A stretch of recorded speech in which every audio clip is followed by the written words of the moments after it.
Mr. Fly here, hope you're well.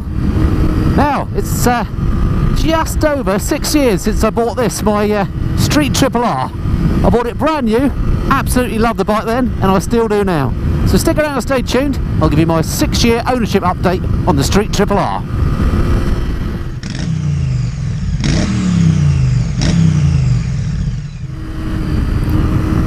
So I must start with a slight apology in that this 6-year update is slightly late. I bought this in July, or back end of June actually, June the 30th it was, 2012. Brand new from a dealer in Maidstone. They actually delivered it up to me here in Buckinghamshire. And as I say, I absolutely love the bike.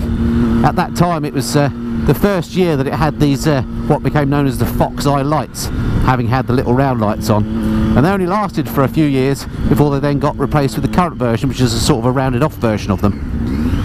And this was the year that the bike also still had the hooligan gearing setup. For the 2013 model year, so the year after this, they softened, or they lengthened the first gear a little bit. It made it a bit less of a hooligan bike. So I feel myself dead lucky that I actually got myself a 2012 just at that sweet spot when they looked their best, I think. Also with the best paint scheme in black and gold, and also had the best hooligan riding characteristics. Anyway, let me find somewhere decent. I'm stuck behind a van already, so that's just situation normal for one of my reviews, isn't it? I'll go and find a decent spot and I'll show you the bike, what I've done to it, and tell you a little bit about how I've been getting on with it in this, my 6th year of ownership. I know, let's go somewhere slightly different to do a walk around. This is the these are the back streets of Great Bissenden, if you like. Really quaint down here, as you can see, beautiful spot. I'm going to head somewhere that I don't go very often at all, and that is Great Bissenden Church. Only because it's quite picturesque up there if it's open. Look at that lovely little row of stuff. And its claim to fame is Roald Dahl, I believe, is buried here. Roald Dahl being Great Bissenden's most famous resident. But anyway, we're talking about the Street Triple R today, and hopefully there's a nice little spot just in front of the church that I can do a little walk around. Here we are, perfect. Guess which one's Roald Dahl's grave? The one with the flowers. Right, that's my guess, I don't know. Okie dokie, let's stick the bike down here and I'll show you and tell you what I've done to her. Great stand on these, very easy to find, neutral, brilliant. This is going to be such a biased review. I absolutely love the Street Triple, all variants. This is the Street Triple R, as I say. This, at the time I bought it, was the top Street Triple that you could get. There was no such thing as an RS in those days. And also absolutely love this paint scheme. The black and gold, I think, just looks amazing. I'm a bit of a tart. I love the gold wheels. I think it looks absolutely fantastic. Anyway, let me get my phone out and my notes out, and I'll tell you a bit about this particular bike. Okay, there we go. There's my little Street Triple R. Isn't she a cutie? Absolutely love it. As I say, bought it on the 30th of June 2012. I actually got it from Laguna Motorcycles in Maidstone, who very kindly delivered it to me. Cost me £6,566 brand new, this bike. And just for comparison, if you get a Street Triple R today, it'll cost you £9,200. So the prices have gone up by about 50% since I bought this one 6 years ago. If you get an RS now, that's £10,200. So if you're just looking at it as the top of the line Street Triple, then £10,200 you'd pay for a base RS today. As I say, I bought this one 6,566 6 years ago. Anyway, there we go. I looked last night on the various selling sites to see what sort of price, what figure I'd get for this if I sold it, which I'm not going to do, by the way. And I reckon I could get at least £5,000 for this. I saw one, a 2011 bike yesterday on one of these sites for £5,350. So, and that was a 2011, I say, so a year older, with no none of the extras this has got. So that's you know, that's pretty good depreciation, isn't it? So they hold their value, these little Street Triples. Brilliant. So let me just show you some of the extra sort of blings or bling I've added to this bike. The most obvious thing is the arrow cans here. These were dealer fitted. You have to also have a remapping when you get those fitted. They sound absolutely amazing. What I've actually done this year is actually put the baffles back in. Can you see that? The baffles in there with the circlip, because I was finding running them without the baffles, though it sounds amazing, if you do any longer journeys, it actually gets a bit wearing with all the popping and crackling. But it so happens I haven't done that many longer journeys, so I might as well take it back out again and enjoy the popping and crackling. So that was the biggest change I made, I guess. Then I added the comfort seat. This is the gel comfort seat. To be honest, can't tell it's any more comfortable than the standard seat, but it is nice and comfortable. This is an all day long comfy bike. Another change which is pretty obvious here are the bar end mirrors that went on. I've got this sort of facing inboard. I think they just look so much better than the original mirrors. And then you can see I've got the anodised brake reservoir as well, and I've got some aftermarket levers. These are just eBay specials. They're only about 10 quid or something, and they're, you know, I just think they look better again than the originals, and they're adjustable. The nose cone and the belly pan, the underbelly can thing here, came as sort of extras when I bought the bike. They weren't standard on the bike in those days. I think they are these days. What else can I show you? Oh, I've also got the rear anodised brake reservoir just there as well. And also the little hugger. That's a Triumph part, but again not standard on the bike. You have to buy that as an extra. One or two little extra bits here. Got a carbon heel plate that I just think looks nicer, and then another excellent addition to this bike, if I come around this side, is this little beauty here. This is the Triumph quick shifter, which actually works wonders on this bike. It's a really slick quick shifter on the Triumph, and was an excellent purchase. It was about 400 quid, so expensive, but well worth it. Just adds to the fun on the bike, I think. So I think that's pretty much all the extras I've added. In terms of how it's been faring fit and finish wise, well, as you can see, it's still looking in pretty A1 condition as far as I'm concerned. I ACF 50 it regularly. If you look at the fasteners on here, they're still as bright and shiny as the day that this thing came out of the factory. All these fasteners look absolutely no corrosion at all. It's looking pretty good, and I haven't cleaned this or anything for this review. This is just as I took it out of the garage.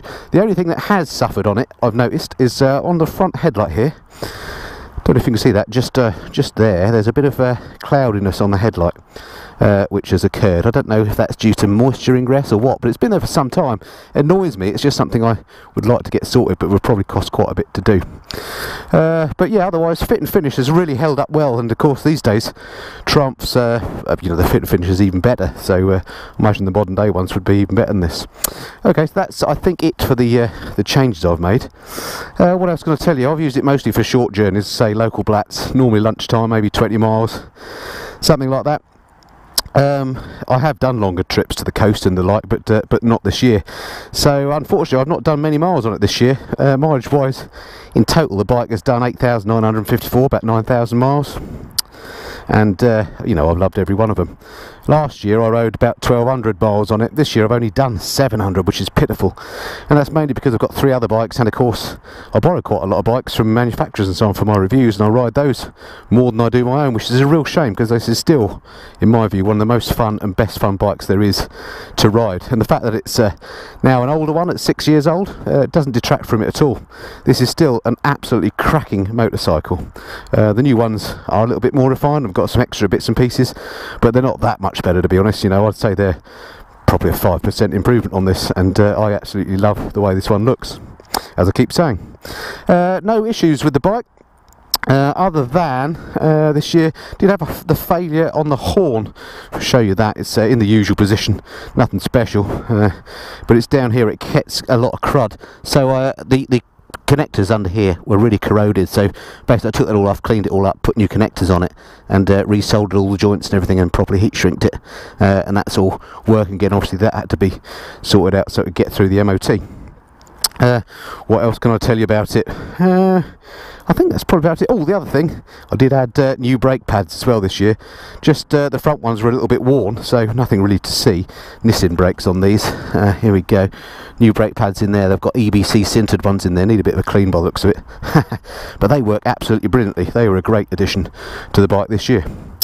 Alright, that's I think all I've got to show you. Let me jump back on and ride us some more. Well, actually, just as I was walking around the bike there, I just got a glimpse of the, just a view on it. This is a bit, you know, I'm going a bit fanboy here, but I think the view at the back of this bike is fantastic. I just like the way it all sort of slopes down. It's one of those machines that looks like it's going fast even when it stood still, and it's got proper, in my mind, motorbike lines about it.